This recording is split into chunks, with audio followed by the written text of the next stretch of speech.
What is up everyone? Hope you all are doing good. So আজকে আমি আমার CF Moto 300 SR নিয়ে একটা কম্প্রিহেন্সিভ রিভিউ দিব, দেখি hopefully it's gonna turn out good. So এটার বেসিক স্পেক্স নিয়ে কথা বললে everyone knows what it is. It's 300cc sports bike, বাংলাদেশের একমাত্র ইন টার্মস অফ অ্যাভেলেবিলিটি। আজের হ্যান্ডেন কত কিছুই তো আসছে, লাইক 250 ইজ অনেক আসছে, বা 300 একটাও আসে নাই। 300-এর মধ্যে 350 আছে royal Enfield, which is not comparable to this. So this is in a league of its own for now. দেখা যাক যদি R3 বা CBR 250RR বা Ninja 300 আসে তাহলে হচ্ছে those are gonna be much more common. এখন আমি আমার বাইকটা around 1100 কিলোমিটার চালাইছি and it has been very good to me thus far, কারণ আমি যত আমি তো ঢাকার মধ্যেই চালানো হয়, সো এই কারণে হচ্ছে অতটা করা হয় না। সো আমি খেয়াল করলাম যে এটার ফিউল কাট ইস্যুটা অনেক persistent, everyone knows about it. Fuel কাটটা I guess CF Moto is working on it, so এটা নিয়ে এতটা প্যারা নাই আমার। সো 300 SR আসলে বাইকটা কেন? আসলে বলতে গেলে বাংলাদেশে তো আর কোনো 300cc স্পোর্টস বাইক এই মুহূর্তে নাই। ওই হিসাবে চিন্তা করলে it's in a league of its own. যদি আমরা এটার কাউন্টার পার্ট যা যা আসছে available right now, Gixxer 250, Pulsar N250, আর ইয়ামাহা FZ25, আর কত কিছু আছে। তো ওইটার কথা যদি বলি তাহলে হচ্ছে those are not comparable to this. এটার সাথে ট্রু কম্পারেটরস হচ্ছে গিয়ে অ্যারাউন্ড স্পোর্টস সেগমেন্টের মধ্যে R3 আসে, which is a twin cylinder.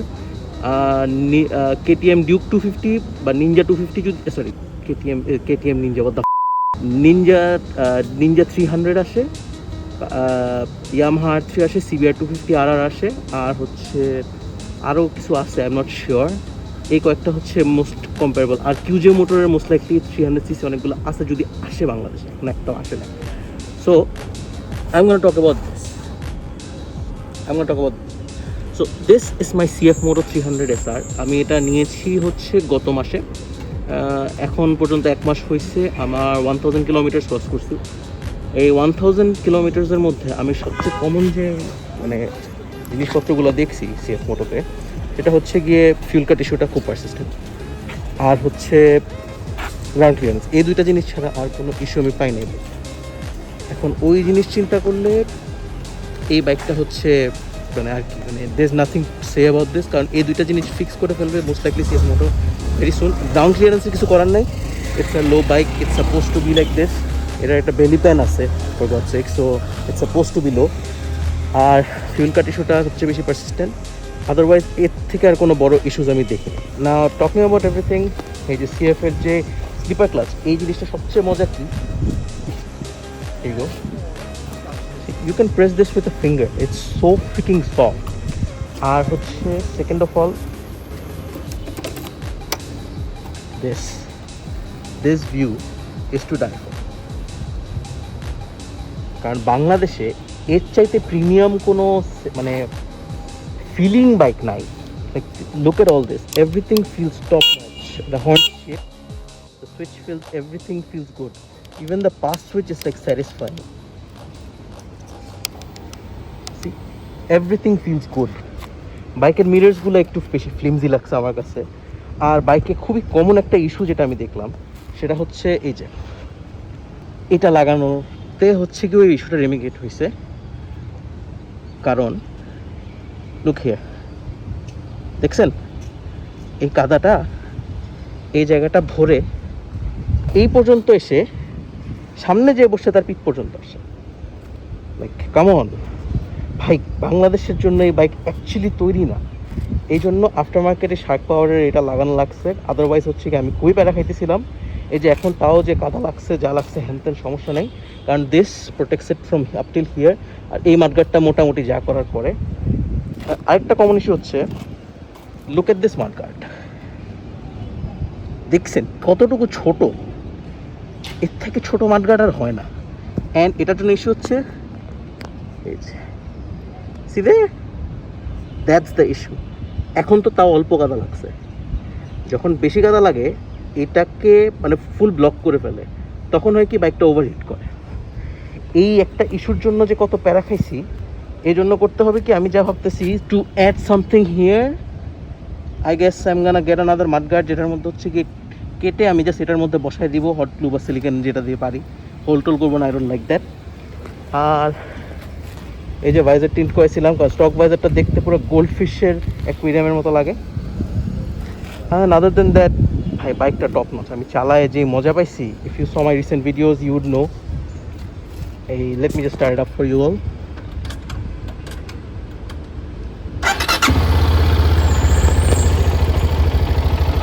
আমার বাইক হচ্ছে 1068 কিলোমিটার ট্রাভেল করছে ইন টোটাল, এইটার এখানে পার করতেছে। অ্যান্ড এক্সস্টের নোটটা যত দিন যাচ্ছে আমি খেয়াল করছি গেটিং ক্লিয়ার।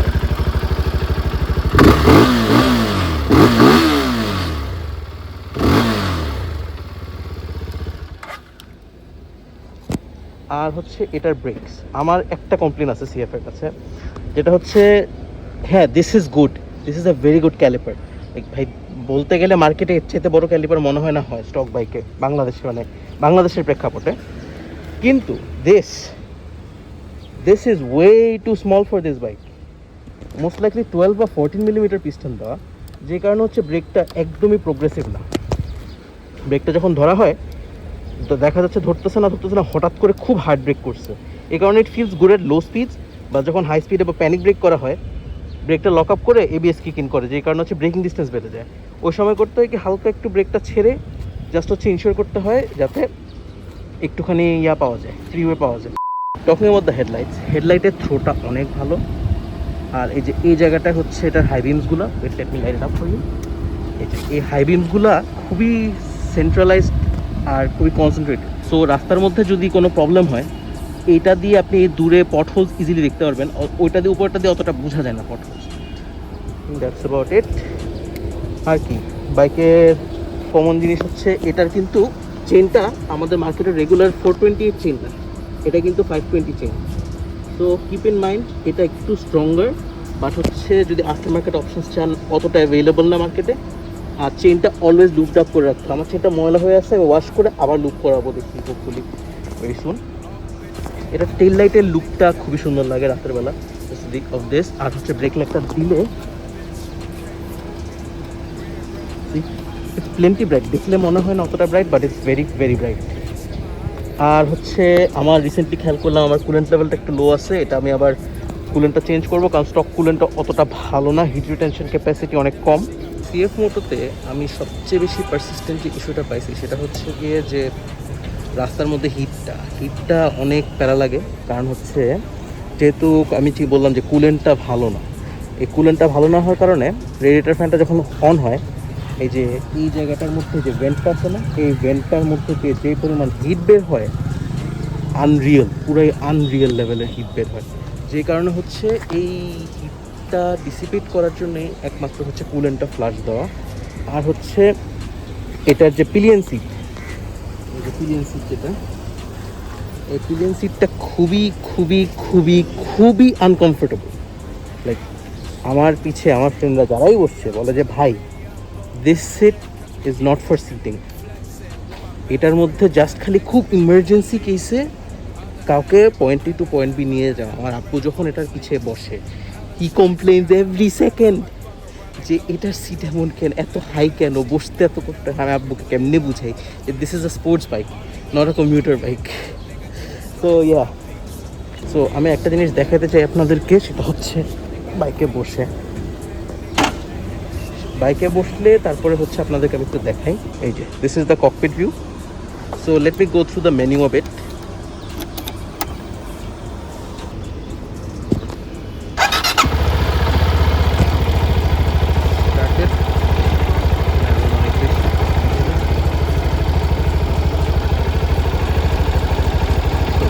এখানে মেনুতে গেলে হচ্ছে ফার্স্টে ভেহিকল ইনফরমেশন দেখায়, যেখানে হচ্ছে কুলেন্ট টেম্পারেচার, ব্যাটারি ভোল্টেজ আর হচ্ছে টোটাল রেঞ্জ দেখাবে। তারপরে হচ্ছে মাইলস ইনফো, এখানে কত 1068 কিলোমিটার চলছে, আমার টোটাল রাইডিং টাইম হচ্ছে 58 আওয়ার্স। অ্যান্ড এখানে কোনো ওয়ার্নিংস যদি আসে ড্যাশবোর্ডে সেটা দেখাবে। আর সার্ভিস স্কেডিউলটা এখানে ওরা একটা দিয়ে দিচ্ছে 5000 kilometre, which is not true. আর এখানে হচ্ছে ভার্সন ইনফো, আমাদেরগুলো হচ্ছে গিয়ে সেকেন্ড বা থার্ড লটের বাইক। এটার মধ্যে হচ্ছে 1.02.02 সফটওয়্যার থাকে। আর যাদের ফার্স্ট লট সেটার মধ্যে হচ্ছে 1.01.01 বা 1.01.11 ভার্সন। তারপরে হচ্ছে এখানে যে আমার ফোন কানেক্টেড আছে, তো এখানে আমি হচ্ছে যে আমার কন্ট্যাক্ট দেখতে পারবো, যে আমাকে কল দিল। তারপর হচ্ছে যে রিসেন্ট কলসে গেলে হচ্ছে যেখানে আমি দেখতে পারি সব। এটার মধ্যে হচ্ছে মোটো প্লে। এখন আমাদের এই বাইকগুলোতে একটা জিনিস নাই, সেটা হচ্ছে টি বক্স। এখন অনেকেই জিজ্ঞেস করতে পারেন টি বক্স জিনিসটা কি। টি বক্সের কাজ হইল আপনার এটা একটা কমিউনিকেশন ইউনিটের মতো। যেমন আমি যদি এক্সাম্পল দিই, ইয়ামাহার ওয়াই কানেক্ট একটা ডিভাইস আছে না, যেটা দিয়ে হচ্ছে ব্লুটুথে কানেক্ট করে, ওইটা জাস্ট ব্লুটুথ মডিউল আর কিচ্ছু না, এটার মধ্যে ব্লুটুথ বিল্ট-ইন। বাট ওই যে টি বক্সটা জিনিসটা হচ্ছে খুবই জোস একটা জিনিস, কারণ হচ্ছে ওইটার মধ্যে ন্যাভিগেশন আছে একদম, মানে আপনার লাইভ ট্র্যাকিং করবে বাইক। আর হচ্ছে বাকি যা যা আছে কী কী লাগবে, আপনার মোটো প্লে আছে, which is screen mirroring app, মানে স্ক্রিন মিরর না, ম্যাপ মিররিং অ্যাপ। ওইটা ওই যে অনেকগুলো বাইকগুলো আছে না এখন, যেটার মধ্যে ডিরেক্ট নাটক সিনেমা দেখা যায় ডিসপ্লের মধ্যে, না ভাই ওইসব না, বাইকের মধ্যে নাটক সিনেমা দেখার জিনিস না, বাইক খুঁজে চালানোর জিনিস। ইউ হ্যাভ টু রাইডের সময় কী লাগে, ম্যাপ লাগে। ম্যাপ পাওয়ার জন্য এই যে ন্যাভিগেশন, এখানে আপনি ডিরেক্ট আপনার ফোনের মধ্যে থেকে যে মোটো অ্যাপটা আছে ওইটা থেকে হচ্ছে আপনি কানেক্ট করে এখানে প্রজেক্ট করতে পারবেন map, which is a very good feature মাই টাইগে। কারণ তাহলে হচ্ছে আমার ফোন এখানে মাউন্ট করে রাখা লাগতেছে না, কারণ এখানে আমি কল রিসিভ করতে পারতেছি, আমি কল করতে পারতেছি, সবই করতে পারতেছি, ম্যাপস দেখতে পারতেছি, তাহলে আমার ফোনের লাগানো লাগে না, which is I would say better thing. কারণ হচ্ছে এখানে আমার আর ঝামেলা নেই। আর লাস্ট অ্যান্ড ফরমোস্ট যতটুকু আমি জানি, এটার মধ্যে হচ্ছে আপনার কতটুকু ফিউল আছে সব কিছুই করা যায়। এটার মধ্যে আরেকটা অপশন আছে যেটা আমাদের বাইকগুলোতে আসবে না, সেটা হচ্ছে রিমোট স্টার্ট। সেটা হচ্ছে আপনার 675 NK-তে মোস্ট লাইকলি, অথবা হচ্ছে না বড় ডিসপ্লেওয়ালা 800 NK বা সামথিং, ওইটার মধ্যে হচ্ছে কি আপনার ডিরেক্ট আপনি কিলেস এন্ট্রি হওয়াতে ডিরেক্ট আপনি ফোন থেকে স্টার্ট দিতে পারবেন, যেটা আমার মনে হয় 150 SC-তে ফিউচারে করা যেতে পারে। কারণ 150 SC হচ্ছে কিলেস স্টার্ট, তার মানে হচ্ছে ওইটাকে ফোন দিয়ে আপনি স্টার্ট দিতে পারবেন, অফ করতে পারবেন, সবই করতে পারবেন। জিও ফেন্সও করা যায়, মানে হচ্ছে আপনি একটা এরিয়ার বাইরে গেলেও বাইক আপনি অফ হয়ে যাবে, which is a very good deal. আমাদের কোনো আলাদা কিছু লাগতেছে না। এখন সিএফ মোটর থেকে আমি যতটুকু শুনছি, it's gonna come within next month hopefully. টিউনটাও দিবে, আর হচ্ছে টি বক্সটা মোস্ট লাইকলি একটা অপশনাল অ্যাক্সেসরি হিসেবে আসবে। It's gonna be expensive, but আমার মনে হয় কি ওইএম অপশন যেহেতু, সেই জিনিসটা খুবই জোস। আমি আপনাদেরকে একটু দেখাই টি বক্সটা লাগে কোন জায়গায়। বাইকের যে কিটটা দেখতেছেন না এই পাশে, এই কিটটার নিচে যখন কিটটা খোলা একটা স্পট আছে, এখানে একটা ওয়ারিং হার্নেস আছে, ওই হার্নেসটার মধ্যে গিয়ে লাগানো। এই জায়গাটার মধ্যে কিন্তু সিএফ মোটর ফ্যাক্টরি চার্জিং পোর্টের অপশন আছে, which you have to add. Most likely সামনের মাসে যখন এক্সারসাইজ আসা শুরু করবে শুনছি, তখন হচ্ছে আমরা এটা কিনতে পারবো। আর হচ্ছে that's about it regarding all the features. এখন হচ্ছে আপনাদেরকে বাকিটা দেখাই। এখানে হচ্ছে মিউজিক কন্ট্রোলটা কিন্তু আগে বলে দিই, বাইকের মধ্যে কোনো স্পিকার্স নেই। আপনার যে হেলমেটে কমিউনিকেটার থাকবে বা হচ্ছে আপনার ব্লুটুথ হেডসেট থাকবে, দুইটা জিনিস আপনি কানেক্ট করে তারপরে হচ্ছে আপনি এখানে মিউজিকটা কন্ট্রোল করতে পারবেন। স্পটিফাই থেকে হোক, অ্যাপল মিউজিক থেকে হোক, বা হচ্ছে গুগল প্লে মিউজিক, যেটা থেকে ইউজ করেন আপনি, কোনো অসুবিধা নেই। অ্যান্ড এখান থেকে হচ্ছে সেটিং, সাবজেক্ট স্টাইল তো দুইটা আছে, যে একটা এই ডিজাইন আর একটা হচ্ছে এই ডিজাইন। অ্যান্ড এখানে হচ্ছে ইউনিটস দেখা যায়, যেটার মধ্যে স্পিড, টাইম ফরম্যাট, টেম্পারেচার, এগুলো দেখা যায়। আর হচ্ছে এখানে কানেকশনের জন্য এই যে ব্লুটুথ ডিভাইসের কানেকশন হচ্ছে এখানে। মোবাইল ডিভাইসটা আপনি যখন কানেক্ট করবেন তখন এটার মধ্যে কানেক্ট করবেন হেলমেট 1, হেলমেট 2। এটার মধ্যে চাইলে আপনি রাইডার আর পিলিয়নের হেলমেটও কানেক্ট করতে পারেন, বা আপনার যদি দুইটা হেলমেট থাকে সেটা আপনি আলাদা কানেক্ট করতে পারবেন। আর অপশনাল ইনফো হচ্ছে উপরে যে অপশনাল ইনফোগুলো থাকে, সেটার মধ্যে আপনি কোনটা দেখতে চান সেটা দেখার জন্য, সেটা আমরা ওখান থেকে সিলেক্ট করতে পারি, সো অসুবিধা হয় না। And that's about it. ও না একটু আসতে বাকি লেগেছে। তো এখানে হচ্ছে যে ল্যাঙ্গুয়েজ, গিয়ার চেঞ্জ রিমাইন্ডার, আমি গিয়ার চেঞ্জ রিমাইন্ডারটা 4700 RPM দিয়ে রাখছি, কারণ this is the lowest RPM that it goes to. আর হচ্ছে এখানে টাইম, যেটা হচ্ছে 11:41। ওভার স্পিড অ্যালার্ম আমি এখানে 80 দিয়ে রাখছি, কারণ আমার 80-র উপরে যাওয়ার কোনো ইচ্ছা নেই at this moment. Trip 1, trip 2 এখান থেকে রিসেট করা যায়, বাট আমি একটা শর্টকাট শিখাই দিই। এই যে এখানে যখন দেখছেন, এই যে উপরে আপ বাটনটা দিলে উপরের ওডোর যে এই সেটিংসগুলো চেঞ্জ হতে থাকে একটা করে। আবার যদি আপনি এখানে ট্রিপ 2-তে থাকা অবস্থায় এটা লং প্রেস করেন, তখন হচ্ছে এটা রিসেট হয়ে যাবে। Same goes for the bottom.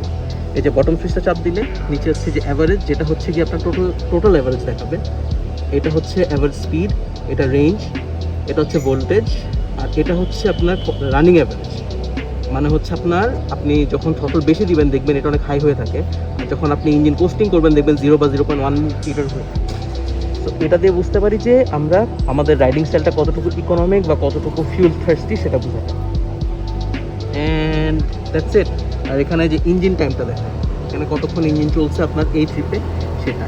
তো দ্যাট ইজ অল। আর কিছু যদি জানার থাকে সবাই কমেন্টসে জানান, কোনো অসুবিধা নাই। বাইক তো আছেই, বাইকের মধ্যে যা যা ভিডিওস লাগে করবো, তারা নাই।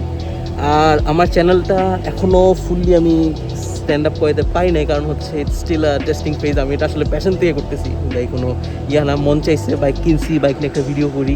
কারণ আমার কাছে মনে হয় যে এরকম ক্যাজুয়াল বা নো হাও দেওয়া পাবলিক একটু কমই আছে আমাদের ইউটিউব কমিউনিটিতে। সো হচ্ছে দেখি কী হয়, let's see. Thank you all for watching, see you all next time, peace. So এখন আপনাদেরকে না, আমি আমার I'm Mr. MMI and today we're gonna be talking about my CF Moto 300 SR. সবচেয়ে বড় সমস্যাটা হচ্ছে এটার, আচ্ছা না, টি বক্সের কাজ হইলো